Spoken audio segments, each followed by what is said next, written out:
আসসালামু আলাইকুম, স্বাগতম আপনাদেরকে নতুন আরও একটি টিপসে। প্রিয় বন্ধুরা, এবারের পর্বে আমি আপনাদের সামনে শেয়ার করব আপনার কুচকুচে কালো ঠোঁট কিভাবে অনেক বেশি গোলাপি আবার রাঙিয়ে তুলবেন এবং ঠোঁটগুলোকে বাচ্চাদের মতো তুলতুলে নরম করে তুলবেন। তারই একটি চমৎকার ঘরোয়া প্রাকৃতিক বিউটি টিপস। প্রিয় বন্ধুরা, যদি ভিডিওটি সম্পূর্ণটা দেখতে পারেন তাহলে এই টিপসটি সম্পর্কে আপনি খুব সহজে জানতে পারবেন।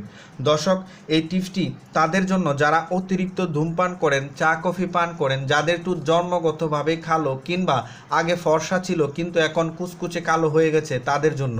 বিশেষ করে যারা নিয়মিত সিগারেট খান বা ধূমপান করেন তারা এই টিপসটি ফলো করলে অনেক বেশি উপকার পাবেন। দর্শক, আজ আমি যেই দুটো জিনিস ব্যবহার করব এর মধ্যে প্রথম যে জিনিসটি সেটি হলো হলুদের গুঁড়ো। হলুদের গুঁড়োতে প্রচুর পরিমাণে অ্যান্টিঅক্সিডেন্ট, অ্যান্টিব্যাকটেরিয়াল উপাদান এবং অ্যান্টি ইনফ্লামেটরি উপাদান রয়েছে, যা ত্বকের গভীরে প্রবেশ করে ত্বককে ভেতর থেকে ফর্সা করতে সাহায্য করে।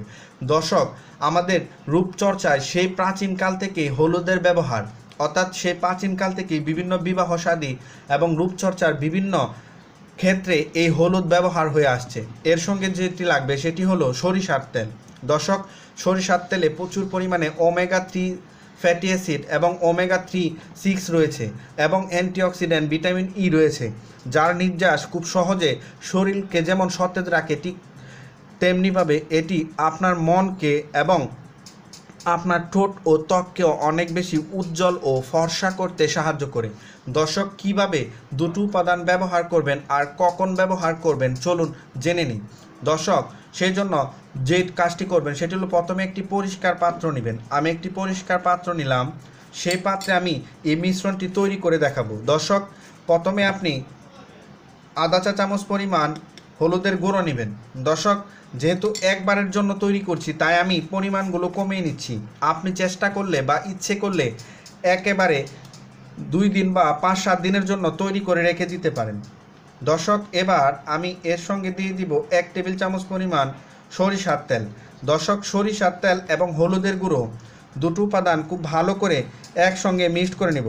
আপনি ইচ্ছে করলে এর সঙ্গে অল্প পরিমাণ মধু মিক্সড করে নিতে পারেন, তাহলেও ভালো ফলাফল পাবেন। দর্শক, তৈরি হয়ে গেল মিশ্রণটি।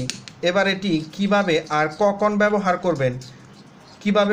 করবেন চলুন জেনে নিই। প্রিয় দর্শক, মিশ্রণটি খুবই অল্প হয়েছে, আপনারা হয়তো দেখতেই পাচ্ছেন। এটি আপনারা নিয়মিত ব্যবহার করবেন। আপনার ঠোঁটের মধ্যে এভাবে ঘষে ঘষে লাগাবেন, কারণ আপনার দুটো ঠোঁটের মধ্যে এর চাইতে বেশি পরিমাণ আশা করি লাগবে না, তাই আমি মিশ্রণটি খুবই অল্প তৈরি করেছি। এটি ঠোঁটের মধ্যে লাগিয়ে 2-3 মিনিট এভাবে ম্যাসাজ করবেন এবং মিনিট 20 রেখে তারপর ধুয়ে ফেলবেন। প্রতিদিন একবার কিংবা 2বার এটি ব্যবহার করুন, তারপর দেখুন কালচে ঠোঁট কীভাবে গোলাপি আবায় রাঙিয়ে তুলতে পারছেন। দর্শক, আজ তাহলে এ পর্যন্তই।